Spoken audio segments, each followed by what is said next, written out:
Indian medical visa FAQ part 6 আপনাদেরকে স্বাগতম। এই ভিডিওতে আমরা ইন্ডিয়ান মেডিকেল ভিসা সংক্রান্ত প্রায়শই জিজ্ঞাসিত প্রশ্নগুলির উত্তর দেওয়ার চেষ্টা করব।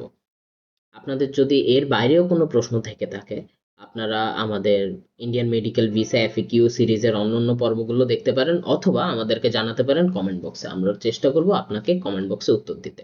চলুন শুরু করি। সবচেয়ে বেশি জিজ্ঞাসিত কয়েকটি প্রশ্নের মধ্যে একটি হচ্ছে, আমি পেশেন্ট হিসেবে কতজন অ্যাটেন্ডেন্ট আমার সঙ্গে নিতে পারি? বাংলাদেশী নাগরিকরা যখন মেডিকেল ভিসায় ভারতে ভ্রমণ করে তখন ভারত সরকার সর্বোচ্চ 2 জন প্রাপ্তবয়স্ক অ্যাটেন্ডেন্ট সঙ্গে নেওয়ার অনুমতি দেয়। অ্যাটেন্ডেন্ট, শিশু, নির্ভরশীল ব্যক্তি ইত্যাদি সম্পর্কে বিস্তারিত জানতে অনুগ্রহ করে আমাদের ডেসক্রিপশন বক্সে দেওয়া ভিডিওটি দেখুন। পরবর্তী কোশ্চেন হচ্ছে, অ্যাপয়েন্টমেন্ট লেটার এবং ইনভিটেশন লেটার কি একই জিনিস? উত্তর হচ্ছে না। আমরা লক্ষ্য করেছি যে আইবিএসি দুটোই চায়।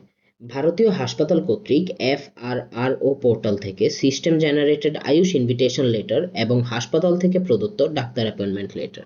পরবর্তী কোশ্চেন হচ্ছে, কোনো অপ্রাপ্তবয়স্ক ব্যক্তি কি আমার সঙ্গে অ্যাটেন্ডেন্ট হিসেবে ভ্রমণ করতে পারে? আপনি যাকে অ্যাটেন্ডেন্ট হিসেবে নিতে চাচ্ছেন সে যদি 18 বছরের নিচে হয়, অর্থাৎ 18 বছরের নিচে শিশুদের ভিসা আবেদনে ডিপেন্ডেন্ট হিসেবে যুক্ত করতে পারবেন।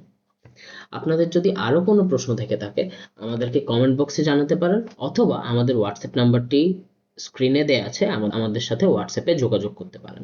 ধন্যবাদ।